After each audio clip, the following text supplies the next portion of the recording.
So when I came to you and I asked you, and I said, hey, I really, like, this is important. So language. Yep. I said, this is important. I want to get married in a Greek church.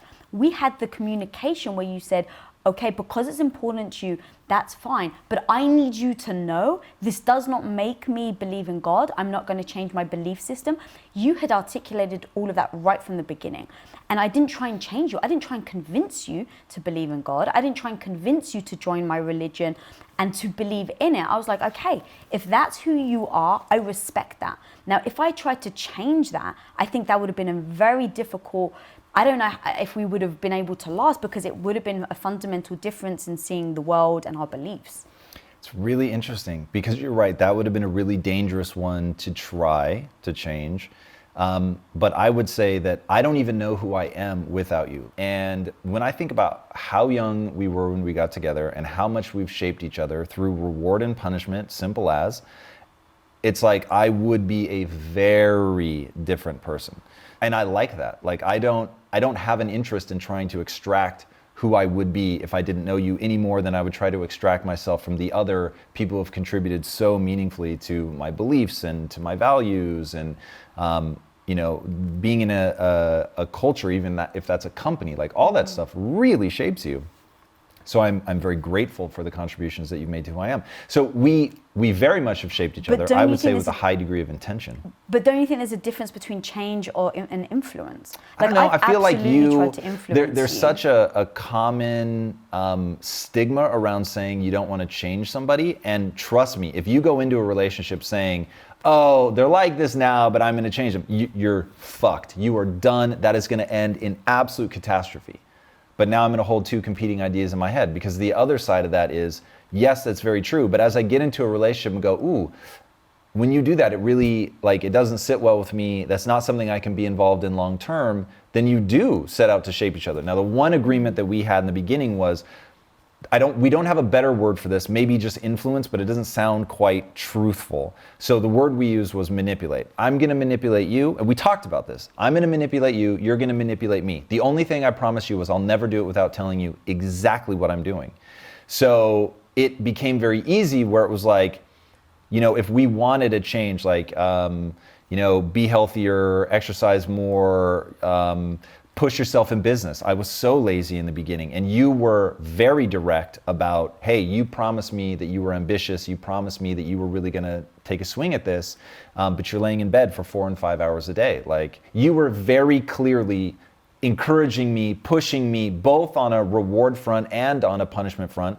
So when I did something that was in alignment with what I had told you I was going to do with my life, that was going to push and propel us forward, you were just beyond encouraging, and it was so warm and so lovely. But then if I was being a lazy fuck, like, you weren't afraid to be like, yo, what's going on? You didn't make me feel badly about myself. You were never talking down to me. Like, I don't want people to get the wrong idea, but it is reward and punishment for sure. So, and it's been one of the most amazing guiding forces in our lives. Yeah, because I've been with you for so long, it's really hard to see how the outside world is interpreting you.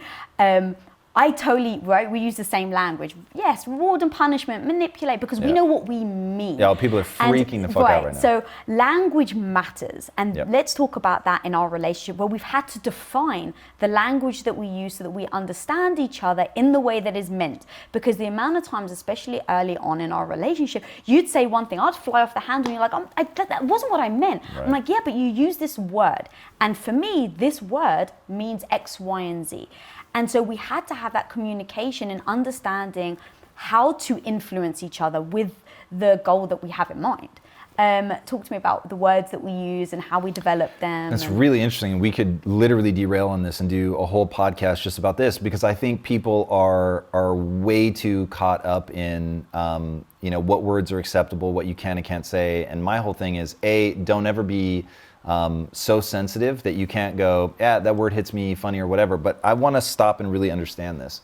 And I've never understood people that are interested in throwing up a roadblock and saying, I'm no longer going to listen to you because you said X, Y, Z.